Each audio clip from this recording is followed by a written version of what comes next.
Ya, pemirsa, dalam persidangan kali ini jaksa mencecar Hasto dengan banyak pertanyaannya terkait kedekatannya dengan Harun Masiku, termasuk juga tadi mengenai istilahnya apa, merendam HP atau melarung dan segalanya. Tapi kita akan membahasnya seperti apa lebih dalam dengan Profesor Hipnu Nugroho, pakar hukum pidana. Selamat sore, Prof. Hipnu. Selamat sore, Mas Juna.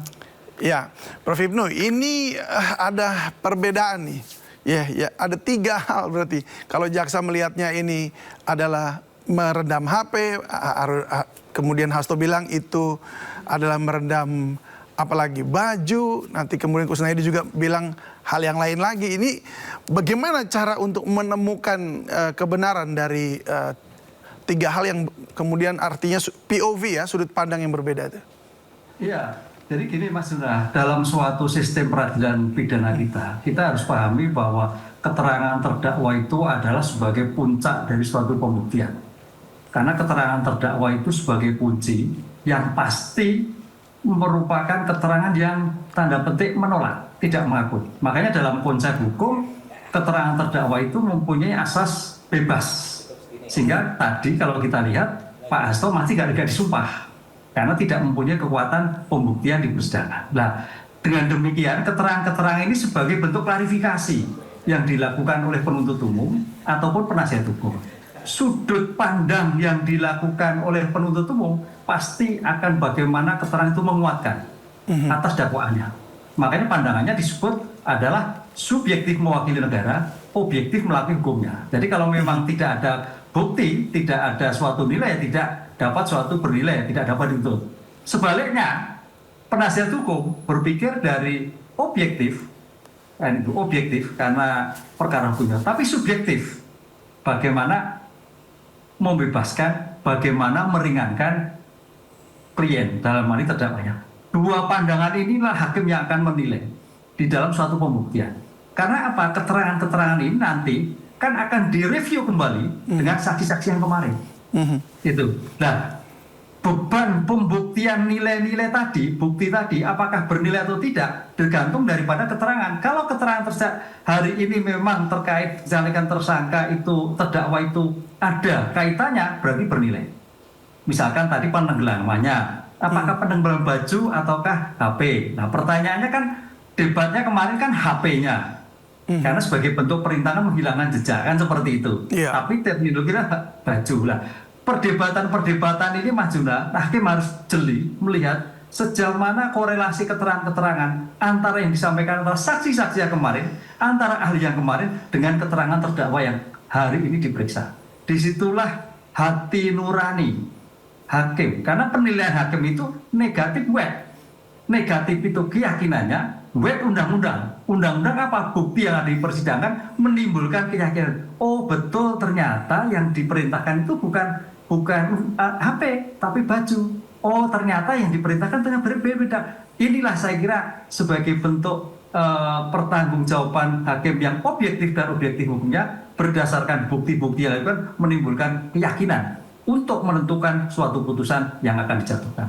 Baik, kalau kita bicara diksinya, yang diperdebatkan juga kemudian tadinya ditenggelamkan dalam bahasa itunya, apa namanya, yang di suara yang direkam, tetapi kemudian ada diksi baru lagi namanya melarung lagi gitu. Kalau Anda melihatnya seperti apa penggunaan diksi-diksi ini di dalam proses hukum ini?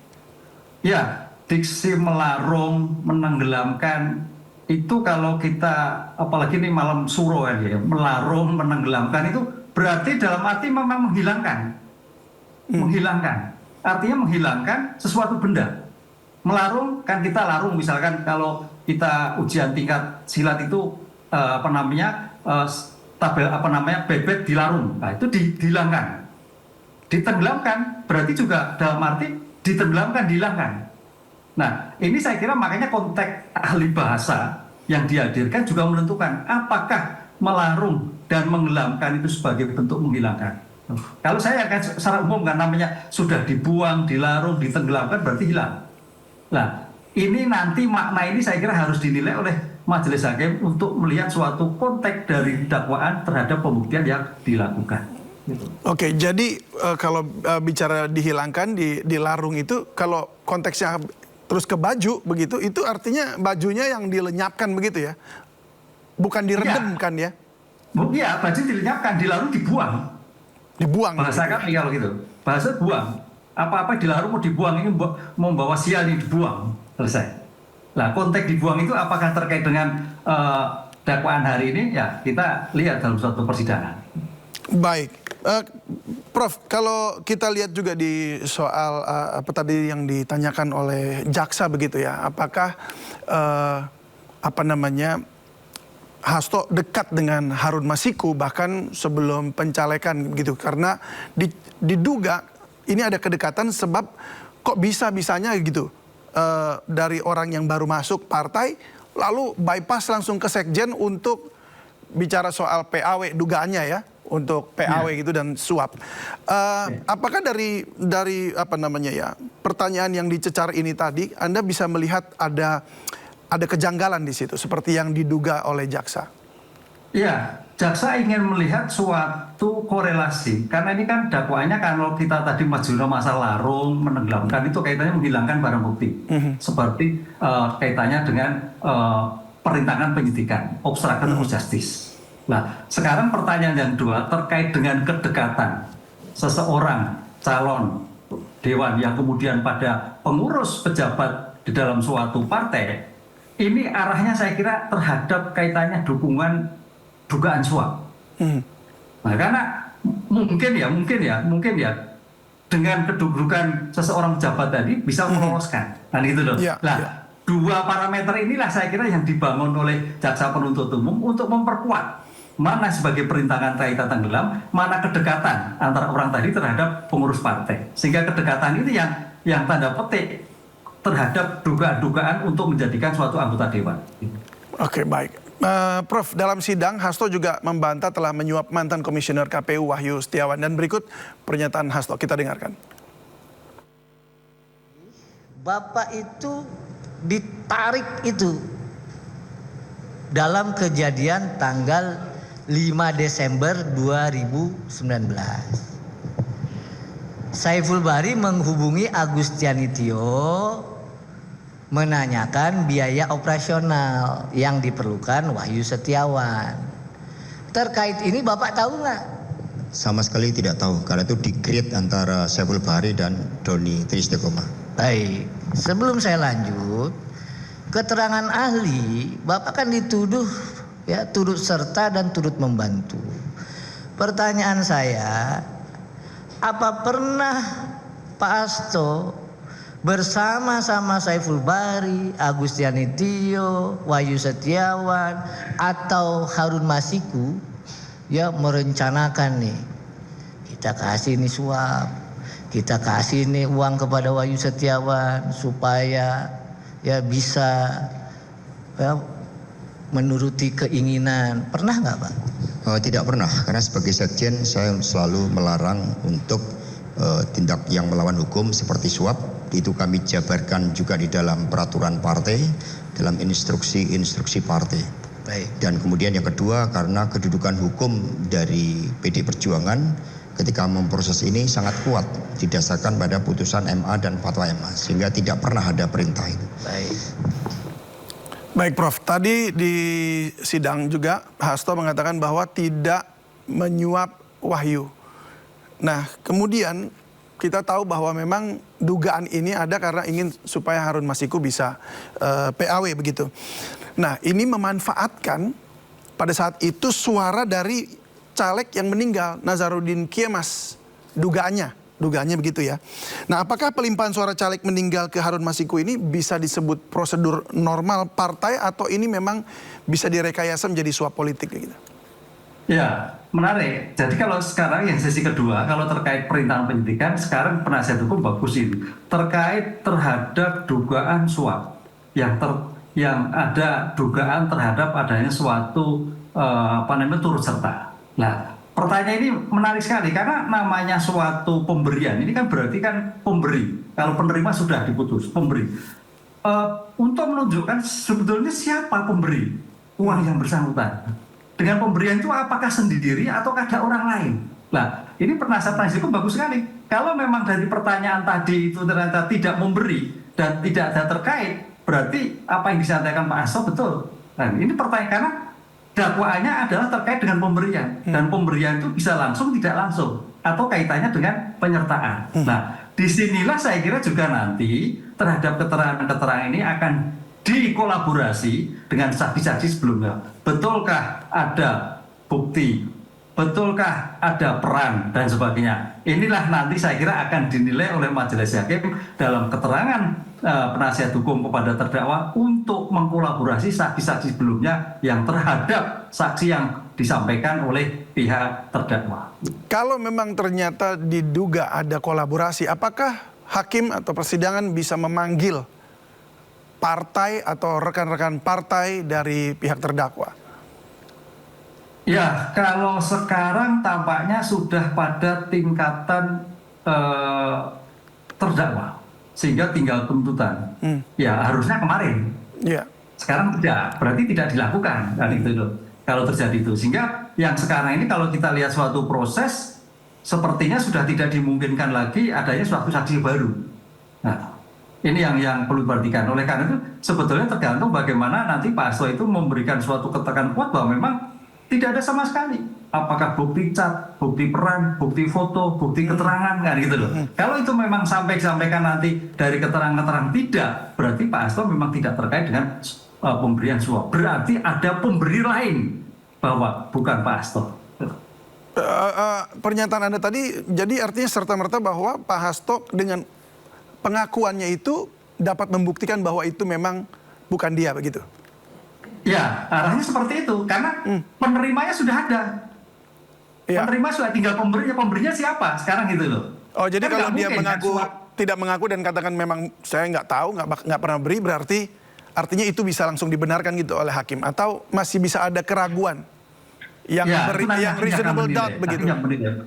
Ya, nanti akan menilai Mas Juna. Hakim akan menilai sejauh mana keterangan Pak Hasto dengan pertanyaan penasihat hukum itu apakah betul memang tidak ada peran sama sekali. Itu yang menilai. Artinya tadi saya sampaikan kalau itu memang betul disampaikan bahwa tidak ada, berarti ada orang lain yang memberikan. Oke, kalau bicara orang itu kan lain, kesimpulan kita diskusi itu. Ya, betul. Mencoba ke arah sana. Gitu. Ya. Baik, oke, kita lihat anggap saja ini ada orang lain misalnya begitu ya. Dan bila pelaku lapangannya adalah stafnya atau anggota partai yang sama begitu. Nah, sejauh mana tanggung jawab dari pimpinan partai begitu? Apa yang harus mereka lakukan begitu? Atau yang dituntut dari partai? Ya, kalau tuntut partai terhadap integritas, itu aturan internal partai. Karena dalam hukum pidana itu pertanggungjawaban pribadi. Oke. Individu, iya individu. Artinya kalau memang tadi diskusinya bahwa ada pemberi bukan Pak Hasto, berarti ada pemberi lain. Ya. Kan itu. Pemberi lain berarti ada tersangka lain kan itu. Berarti harus ada buka lagi proses hukum yang baru begitu ya? Kalau memang ada dugaan itu. Betul, Mas Juna. Harus ya, berarti ada orang lain. Siapa yang memberikan? Penerima sudah ada. Baik. Baik, sebelum kita lanjutkan dialog, ini karena sidang masih berlangsung, kita ikuti kembali persidangan terkini Hasto Kristianto di Tipikor Jakarta berikut ini. Hasil penggeledahan di rumah saudara, kan kalau saya tidak keliru waktu itu kan ada satu hard disk ya, yang isinya flash disk itu kalau nggak salah ketika ditayangkan adalah foto dari Saiful Bahri ya. Yang saya mau tanya, urusan Saiful Bahri naro atau keberadaan flash disk yang ada Saiful Bahrinya ini kepentingannya apa di rumah saudara? Saya juga tidak tahu karena saat itu di media itu disampaikan berkoper-koper dokumen dibawa dari rumah saya. Karena saat itu juga saya sedang ada kegiatan sehingga tidak bisa hadir. Dan kemudian akhirnya disampaikan disita kalau tidak salah semacam flashcam. Flashcam inilah yang kemudian saya agak lupa ya, harddisk mungkin ya. Tapi kemudian ketika saya bertanya setelah penggeledahan itu kepada pihak RT yang ikut mendampingi, itu ada kerancuan. Menurut saudara Gumono yang juga mendampingi, penyidik KPK yang satu mengatakan flash disk itu dari lantai 2. Sementara dari ketua RT saya mengatakan itu diambil dari lantai 1. Sehingga ada dua penyidik dari KPK yang memberikan keterangan yang berbeda terhadap asal-usul flash disk itu. Yang satu mengatakan di lantai 2, yang satu mengatakan di lantai 1. Seingat saya hasil penyitaan itu kan tidak pernah ketika saudara diperiksa sebagai tersangka kan nggak pernah dikonfirmasi ya, sehingga kita tidak pernah tahu isi dari flash disk yang disita itu. Tidak pernah tahu, bahkan apa saja yang disita kami juga tidak tahu di situ. Gitu. Jadi saudara tahu bahwa itu foto Saiful di dalam persidangan ketika kita minta ditunjukkan oleh penuntut umum ketika Ya, mohon izin yang mulia, saya tahu karena ada saudara Jo yang akhirnya datang sebagai penasihat hukum saya untuk ke lokasi di tempat penggeledahan itu di rumah di Bekasi, sehingga dari situlah tahu. Baik. Jadi kalau saya tanya kepada saudara, meskipun tadi sudah ditanya oleh saudara Patra, ya, terkait dengan kegiatan dalam masa penyelidikan, ya, penyelidikan sampai dengan tanggal 9 Januari, ya, apakah ada tindakan-tindakan saudara, ya, yang secara nyata berupa tindakan menghalangi atau meminta misalnya Nur Hasan atau meminta Kusnadi atau siapapun di rumah tempat saudara itu atau juga di kantor PDIP agar supaya tidak memberitahu keberadaan saudara dan juga keberadaan Harun Masiku? Tidak pernah. Tidak ada sama Tidak sekali. ada.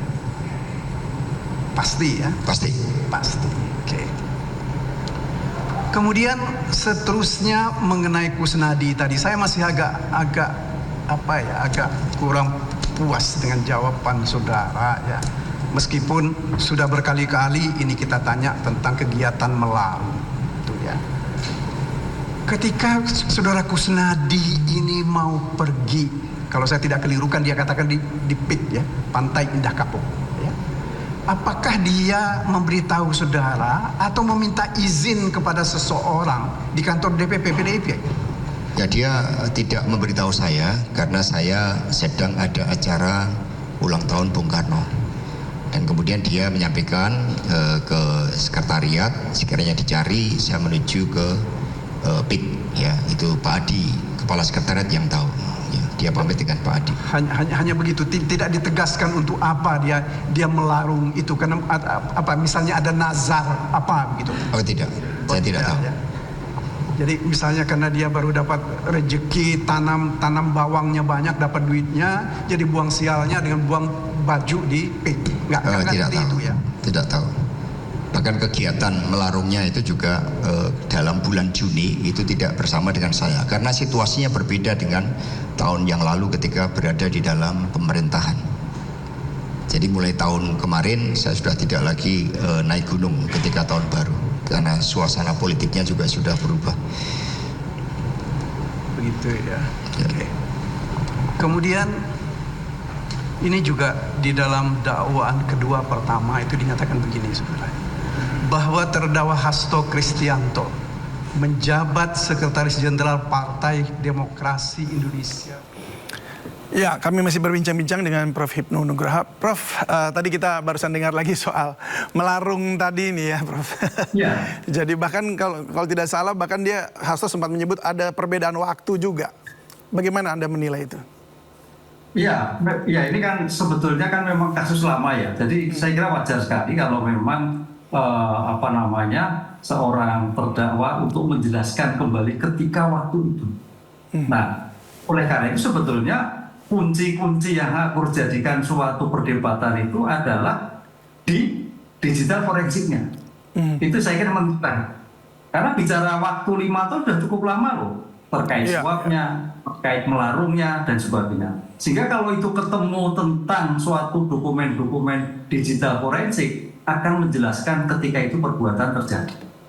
Nah, disitulah saya kira keterangan-keterangan dari penasihat hukum yang hari ini diperiksa itu harus dikorelasi dengan keterangan-keterangan ahli digital forensik yang dihadirkan dalam suatu pembuktian. Korelasi atau tidak, cocok atau tidak. Kalau cocok berarti betul, kalau tidak berarti tidak sama. Oke, baik. Kalau dari pengamatan Anda ya, Anda melihat semua mungkin bukti-bukti yang dihadirkan oleh jaksa, kemudian apa yang disampaikan juga oleh para saksi dan saksi ahli serta juga terdakwa. Apakah tindakan Hasto Kristianto ini memenuhi unsur pasal perintangan penyidikan itu? Ya, memang perintangan penyidikan ini deliknya formil ya. Deliknya formil. Jadi kalau kita melihat suatu rumusan undang-undang, delik formil itu dapat. Jadi tidak usah menimbulkan akibat. Nah, agak repotnya di sini nih, gitu loh. Jadi suatu tindakan-tindakan yang akan atau melakukan, ini kalau kita lihat beberapa putusan, kena. Ini agak memenuhi rumusan, kultoid namanya langsung. Lah, dengan demikian saya kira memang makanya pertanyaan tadi tentang perintangan itu harus clear sekali. Clear sekali bagaimana pelaksanaan, bagaimana dilakukan gitu, adakah peran dan sambutan gitu. Itu yang menjadikan, kan deliknya delik formil Mas. Delik formil itu delik yang tidak menentukan akibat perbuatan, tapi ada keinginan, ada suatu usaha untuk melakukan perintangan itu sudah kena. Ini ya makanya sedang diuji di MK juga kan itu kan. Jadi suatu ya, pengungkapan seperti ini. Jadi maksud Anda ini pembuktian ini secara apa namanya ya? Untuk pembuktian yuridisnya ini karena dia tidak memberikan perintah secara tertulis. Jadi bagaimana cara menemukannya begitu ya? Iya. Nah disitulah makanya nanti saya kira karena sudah seperti ini dukungan digital forensik sangat Itu udah paling menentukan. baik. Wah itu valid. Baik kalau begitu. Kalau hanya keterangan bisa agak bias, tapi kalau dukungan yang menjelaskan itu valid.